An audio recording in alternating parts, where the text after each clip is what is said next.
And this just was given to you to give you an idea of what we're going to be talking about and start to reflect on your experience, where you're at, how connected you are with your divine feminine, and setting an intention and just getting clear on a few things as to how this workshop is going to help you, or how connecting to the moon cycle is going to help you in your health. And so some of the benefits that you will receive,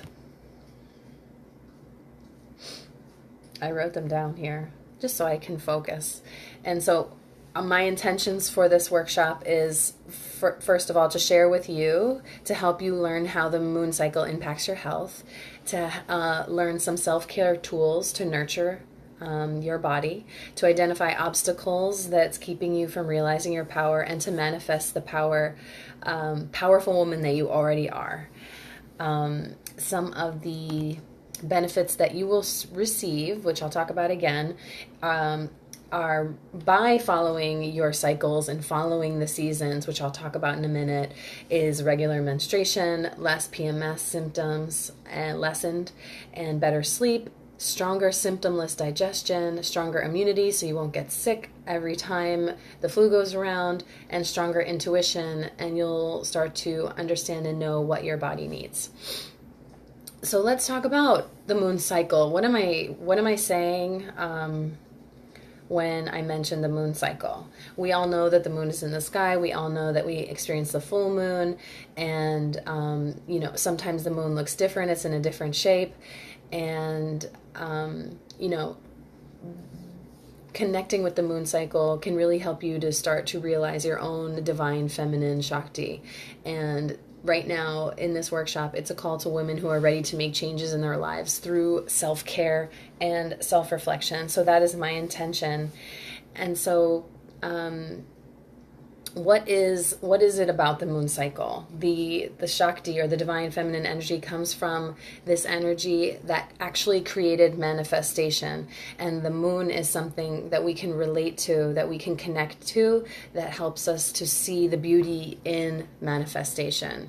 And manifestation, what I mean is, so the things that are earth, right? Our elements, our bodies, trees, everything we experience with our senses. So the divine Shakti is responsible for the creation of all those things, of everything we experience every day, the solid forms.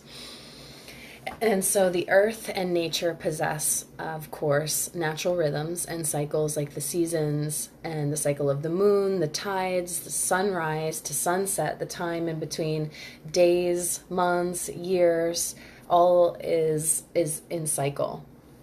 Different phases of life as well. So the phases of childhood, kapha time of life, the phase of becoming a householder, which is pitta time of life, doing and working hard, and then vata time of life, which is post-menopause, which is a lighter time of life, is wrapping up the karmas, is preparing for your next life.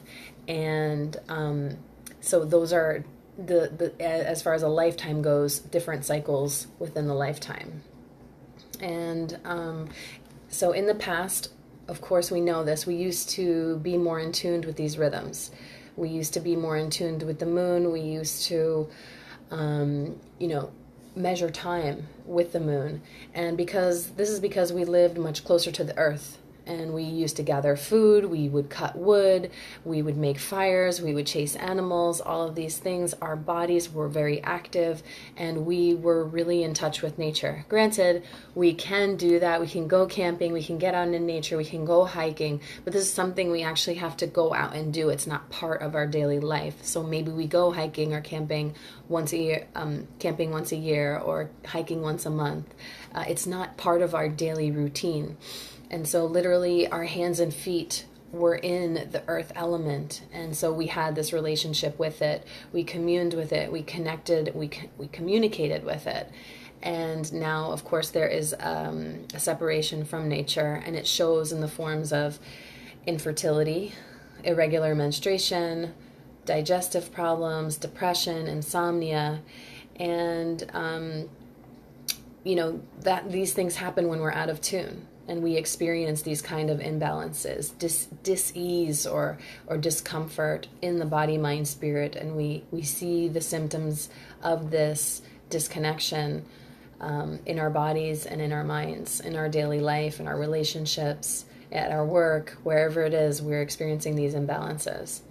So, for example, a person that works the night shift is completely out of their natural daily biorhythm.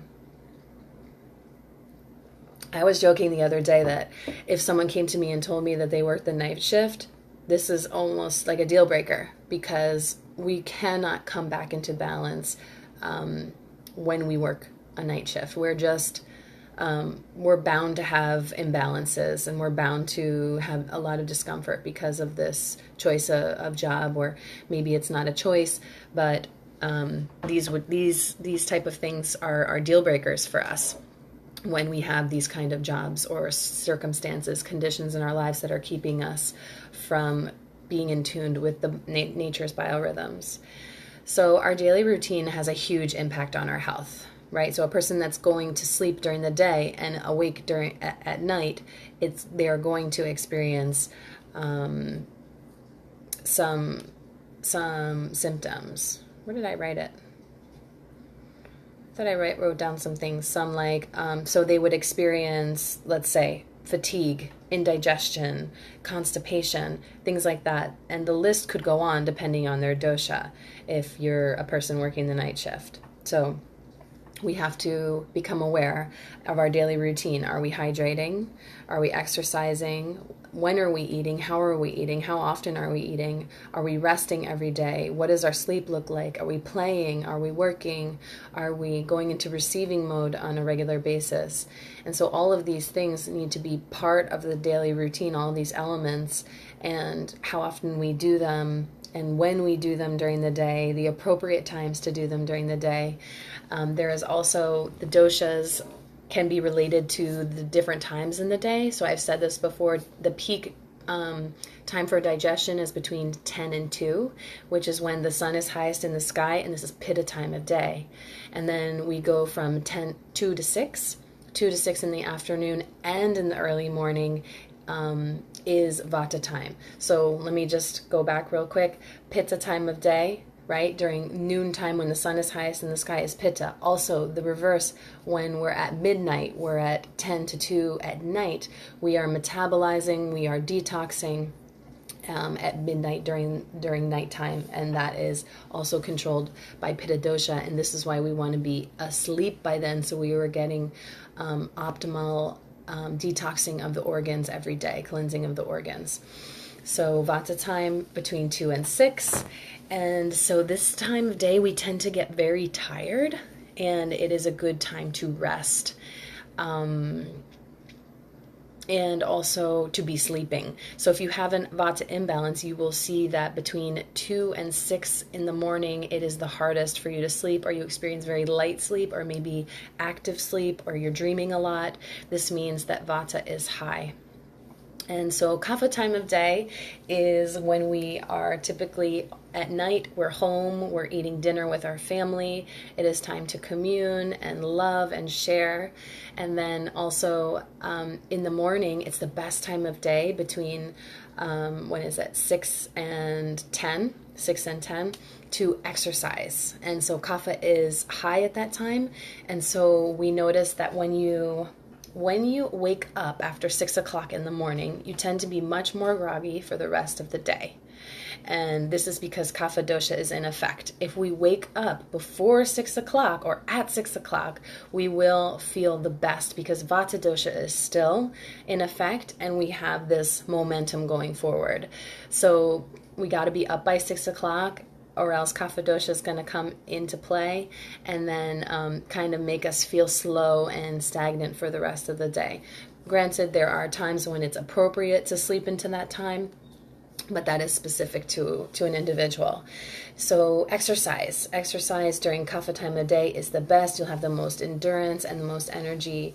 And you'll also have, if you are a vata type of person, you're very light and variable, you would want to exercise during this time because there is a grounding nature to the time of the day.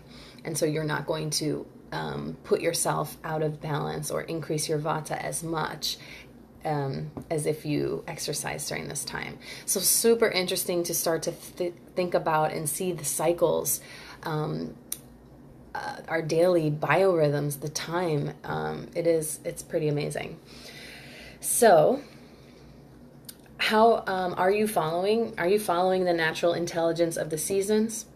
So this is a good question to ask yourself. Do you follow the natural intelligence of, say, summer? So summer, we know it's hot, it's humid. We tend to be very active during the summertime.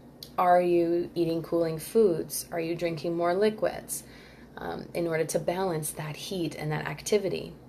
Are you taking time to rest during the summer as well? Okay, let's talk about the winter. Do you drink tea and sit by the fire with family in the wintertime? The wintertime is kapha season, and it is time to nourish family and nourish this time of kind of hibernation and going within. And so, but do you balance that cold weather with drinking warm tea or hot toddies, whatever it is, and sit by the fire and commune with family? Do you take that time? And so winter has an intelligence, it has a feeling, it has a grounding feeling. And so do we go with it, or do we try to fight against it? We can talk about seasonal things like seasonal depression and things like that would that certain imbalances would of course start to cause these type of things like seasonal depression. And there are ways to combat that, of course, with knowing your constitution and your imbalances and what we have to do to create more harmony in your daily basis and in your yearly cycle.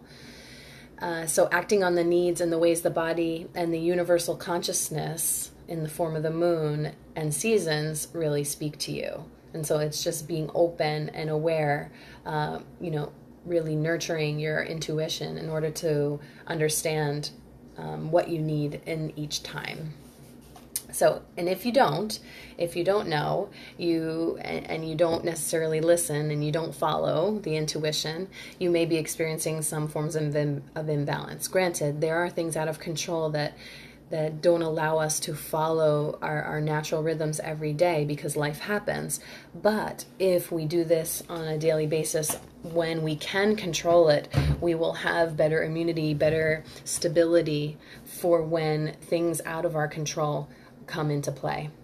So the key to benefiting most is coming back into balance in your own body. So having a teacher guide you back to balance through observing the earth cycles and your own cycles, your daily cycles, monthly, yearly cycles, so that you can start to listen and observe your intuition and really fine tune it. So the interesting part of this is that when we're out of balance, we tend to do things that keep us out of balance. So a Pitta person, what balances Pitta people is moderation. But Pitta people love to take it to the extreme. They love to do, go, and be perfect at it. And so we need to practice moderation as Pitta people. The thing is, we don't realize that we're doing things that are harming us because it feels good to us. And so we think, oh, but I feel good. This is what I like, blah, blah, blah. It may not. Our intuition may be out of balance, so that we're not quite seeing ourselves clearly. And this is why we need a practitioner. We need someone to hold us accountable and remind us that we need to take it easy and go at it in moderation. So what are the imbalance of people or things in your life that are blocking you? So take a moment to think about what could be stopping you from stepping into your power, stepping into the realization that you are Shakti, that you are divine feminine, and that you are part of this divine manifestation that has cycles, that has these rhythms. So what is blocking you from stepping into that? You guys, if you're on right now, please feel free to comment, or you can start to journal and write on another piece of paper. So you can grab a pen and paper if you like, or type up. I like to, if you're on the computer, you can type up a Word doc or a Google Doc, and start to journal, because I would like you to share this with us today and tomorrow and this weekend. So what are your blocks? What are your blocks from living a life of balance?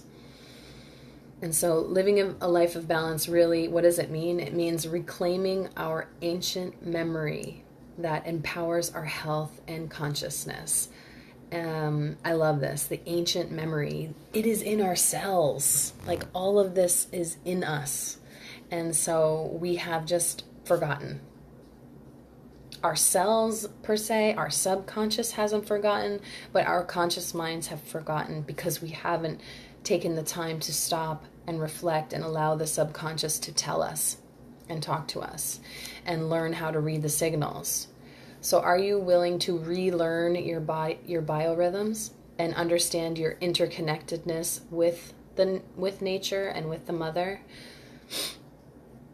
Are you willing to think about the things that may not be serving you, your daily routine, and really understand that you are creation, you are divine consciousness, you are feminine Shakti.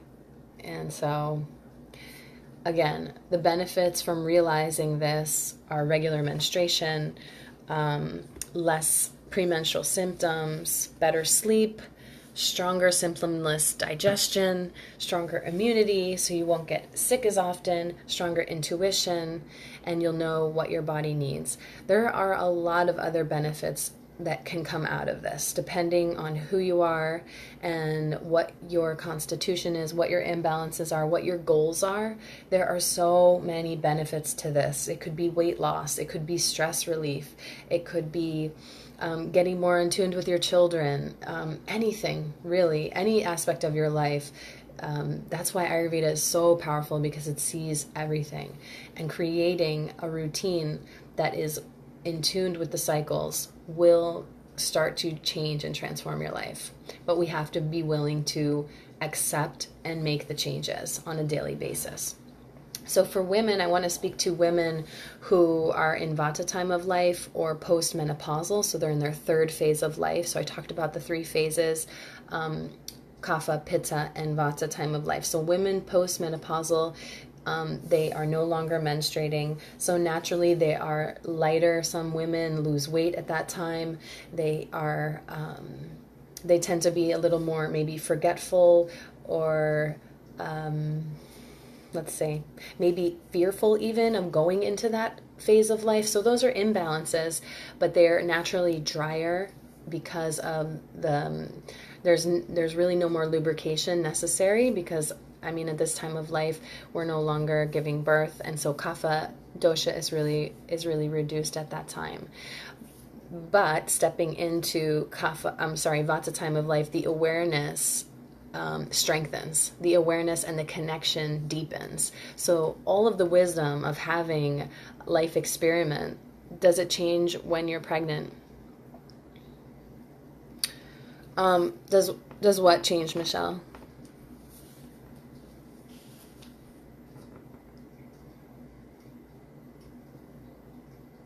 So yes, so pregnancy is like a little bubble.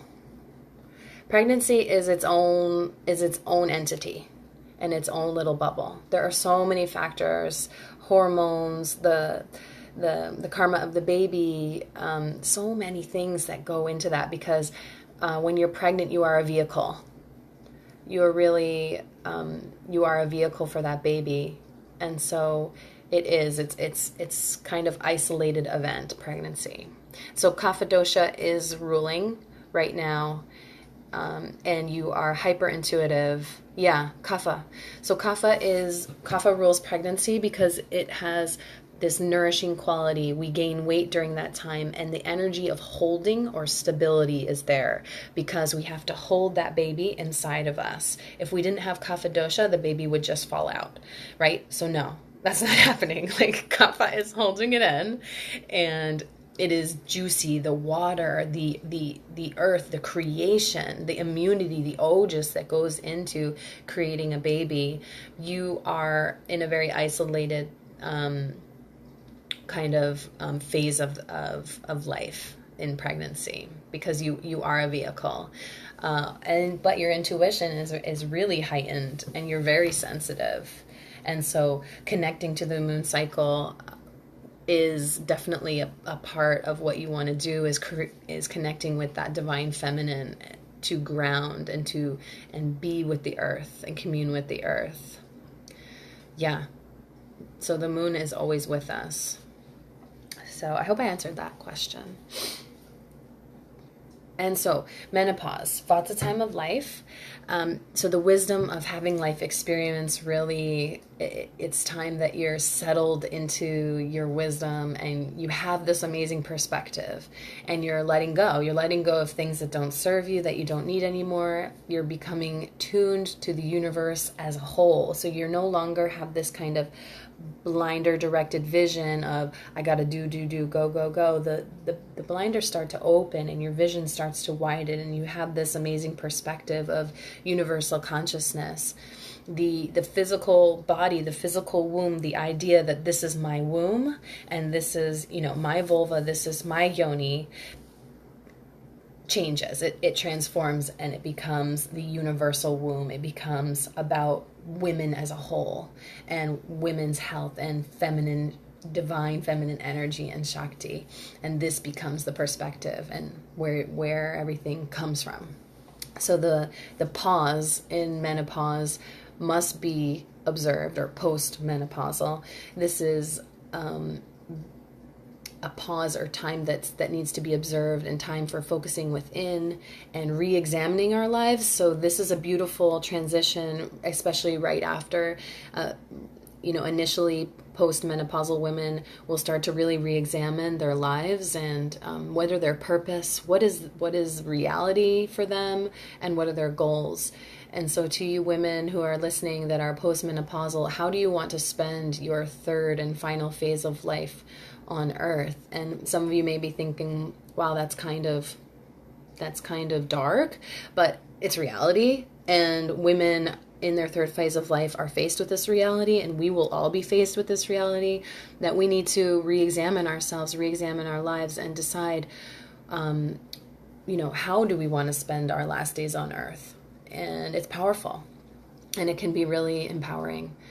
So let's talk about the different types, so you can start to understand your cycles and your patterns and habits. Although I can't, of course, speak to each of you individually, we could when you become a one-on-one client. We can definitely talk more in depth about your type and your metabolic type and your personal rhythms. But for now, I'm going to make it a little general, so you can start to get a feeling of who you are, or your habits. So the Vata type. The Vata type has quick and irregular rhythms. A Vata type is variable. They're creative. They're a little unfocused, so they're indecisive. They're a little fluttery, and their routine is different every day. So someone who's kind of, dabbles in everything, but doesn't always maybe take it all the way. And so these Vata types need to balance with stability. So daily routine is so key for these Vata types. To be doing the same routine every day is really key. Hold on a second. I want to look in my Bible and give you a little more info on that. And so they need to, like I said, maintain a steady routine, take ample rest, and choose activities that create ease and allow adequate time to complete them. So these people can be rushy, they can be running late. They need enough time. They need to eat wholesome, fresh, warm, moist, nourishing foods, and avoid cold foods, raw foods. They should also avoid cold, damp, wet environments, and definitely make an effort to embrace trust, warmth, love, healthy rituals. So we're talking about cycles and routines, of course. So that's your Vata type and your rhythms. And Pitta type. So Pitta type people are fast, they move quickly, and they are very decisive. They are very, very decisive. So Pitta people are intense. They are focused, determined. They do everything. And if you want to relate this to moms, they are like the classroom mom, the soccer mom, the this, the that. They're doing everything. And they are perfectionists, of course. And so Pitta people really need to balance with moderation. And, saying no would be a good thing for Pitta people to practice. And so with the Pitta type, moderation is key. And we need to go to sleep by 10 p.m. and wake up with the sun. Plan activities to avoid time pressure. So Pitta people really want to get things done, and they love to plan, so they want to have enough time to get them done, so it's the intensity in the fire doesn't go too high. Lisa says, can you be more than one type? Yes. How do you balance yourself when you are more than one type? Yes, definitely can be more than one type. So usually we are two doshas are more predominant than the other. So for example, I am Pitta Kapha, Pitta first and Kapha second, although my Kapha comes in very close second. So it is all about getting to know where your doshas present themselves in your life. So for example, in my work, I'm very Pitta. I get very focused. I get drawn in and focused on my work. I'm also very determined. So if I make a decision, boom, I've made the decision and I'm running with it. My Kapha is that I am strong. I have good endurance. I have a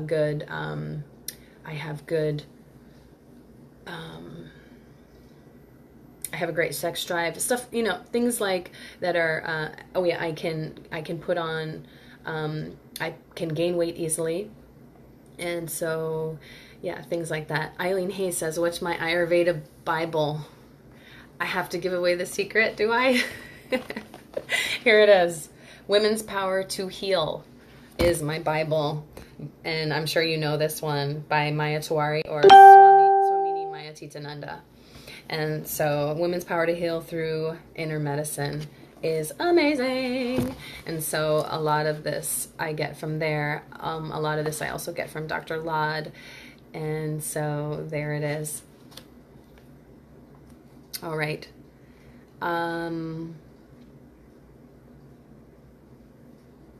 Yes, it is. It's amazing. Oh, no. I forgot to turn on off my ringer. And so let's talk about Kapha dosha. Did I finish Pitta? Okay, so we need to balance Pitta. So we're going to avoid stressful activities, and we're going to eat wholesome, cool, warm, calming foods, avoid hot, spicy foods, and we are going to shield ourselves from hot, humid, stressful environments and make attempt to embrace serenity and calmness. So it's all about cool and calm, letting go and surrendering really more surrendering for Pitta. All right, Kapha types. So Kapha women, their rhythms are slow and methodical.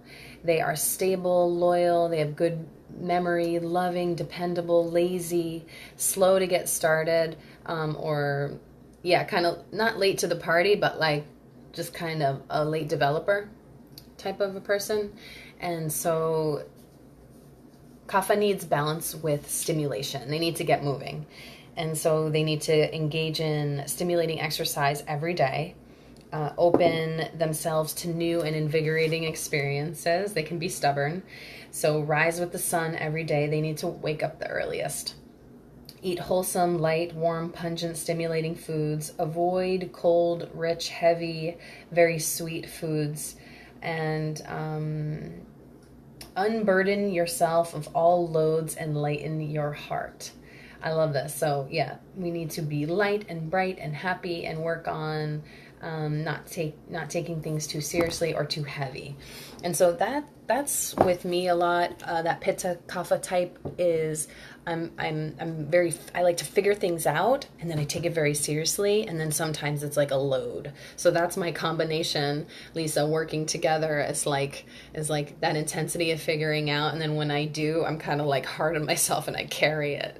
So it's like No, no more. Like, done. I love it, Lisa. I'm the kaphaest of kapha. That's great. I love it. You know, it's really, Ayurveda is so fun in that we start to relate and see ourselves in a new way, and it allows us to detach from thinking like I am this thing. Granted, you know, it's a way we can work with ourselves on a daily basis, but you know, oh, that's my kapha. I'm being lazy. I'm feeling lazy today. That's just my kapha dosha. Or I'm feeling fearful, and that is my vata dosha. How can I balance vata? I know all of these things, how to balance vata. I'm going to practice trust right now that the universe will provide, and that's what we do. So, what else? Okay, and I think Michelle's going to love this if she's still on, but the Winnie the Pooh characters, I'm going to relate the Vata Pitta Kapha to the Winnie the Pooh characters, if you know Winnie the Pooh. So Tigger is Vata, right? He's like bouncing, and he's all over the place. He's indecisive, and he's got this going on, that going on, and he's always moving, and Tigger is Vata. Piglet is also Vata because he's like little and petite, and he's fearful. And so he's always scared, like he's always worried, right? And so he's very Vata in that way. Rabbit is super Pitta because he's like critical and angry, and he's got all the answers, right? And so this is this is Rabbit. Rabbit is Pitta. And of course Eeyore, you know what I'm gonna say. Eeyore is Kapha. He's slow, he's kind of depressed, he's blue, he's a little negative. And so that's a little Kapha imbalanced. But you know, Pooh is the healthy kapha. Pooh is the healthy kapha in the place because he's a lover. He's the most balanced. He's very calm, and he's got this sweet voice, and he's just like, you know. And so Pooh is a little balanced. I came up with that this afternoon. I haven't seen Winnie the Pooh in forever, but for some reason it's just it came to me, and it's relatable. So Winnie the Pooh is our balanced kapha guy, and he loves his honey, which is great for kapha, a great sweetener for kapha. Alrighty, so I'm getting to the point where I want to talk about your call to action for this workshop. I would love for you guys to be journaling as I speak, anything that you're relating with. Yes, he eats the honey medicine for kapha. Like, that's what, I love it. Yes, it is balancing. Heating and scraping the fat. Thanks, Lisa. I'm glad you like that. And so, all right, let's do our call to action for today. Moon Day 1. So CTA, it's a hashtag CTA Moon Day 1. And first thing you're going to do is download the Lunar Phase app. I have an Android, and I use Lunar Phase, it's called. And so go on your store, your Apple Store or your Play Store, and download a moon phase app so you can start following the moon. There's a bunch of free ones. Find one you like. I use Lunar Phase, and I love it. So that's your first call to action. Download a moon phase app. Then I would like you to answer the question for women who are menstruating. When was your last menstruation, and where did it fall in the moon cycle? So it's like when you go to the doctor and they're like, when was your last period? I don't know. But when you start to relate it with the moon, you can easily track your moon cycle. Maybe some of you track your cycles already.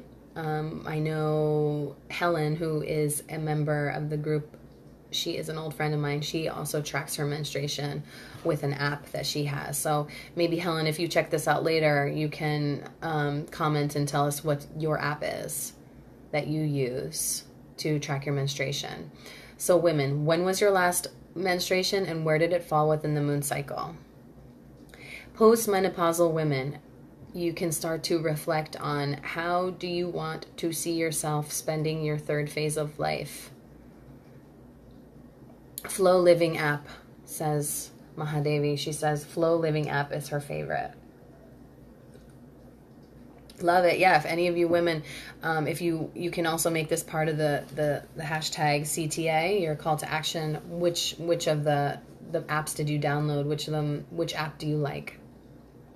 So postmenopausal women are going to answer, how do you want, or how do you see yourself spending your third phase of life on Earth? This is amazing to start reflecting on that.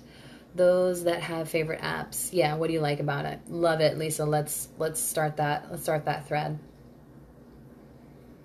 And so in your journal, you are also going to answer, what dosha do you see most prominently in yourself? So after listening to me speak today, what dosha do you see most prominently in yourself? Now, this doesn't mean that it is your constitution that you were born with.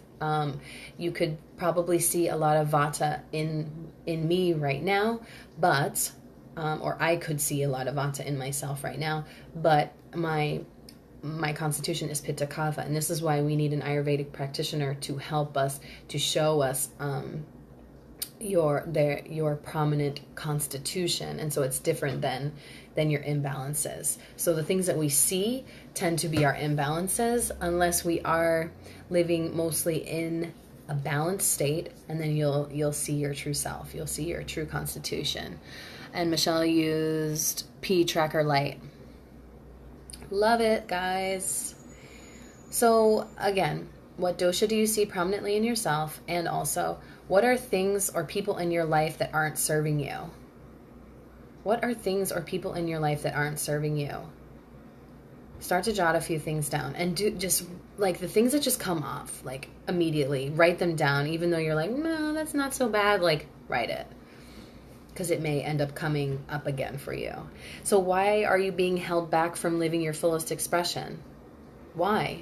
Why are these things affecting you? Why are these people or things keeping you from living your fullest expression?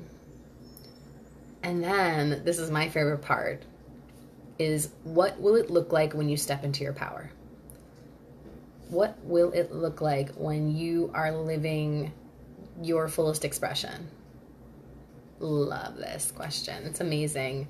And this is really the focus, is like starting to focus on that woman, that form, and what it looks like and what it feels like in your life to be living in harmony with nature and with yourself and with others. So I love this so much. All right. I think I have come to an end. And so I will post your call to action on the description when this uploads, and you will be able to see what your call to action is for that day, what I would love you to be journaling about, and go ahead to participate in the workshop. Post your answers to the question if you would like to share. Maybe you're journaling and you just want to share a little bit, that's fine. If you want to share the app that you use to track your menstruation, awesome. I love it. Yes. Om. Thank you so much for watching, women. I'm so glad you're here and that you're participating, and that I am honored to be given the opportunity to share this with you. Thank you so much. And go ahead, keep commenting. You guys can always message me with questions, and I look forward to seeing you guys tomorrow, probably sometime in the afternoon. Wish me luck. Send me good kapha endurance vibes for tomorrow. And yes, I love you all. Be good, do good, and feel good with Ayurveda every day. Mwah. Namaste, mamacitas. Peace.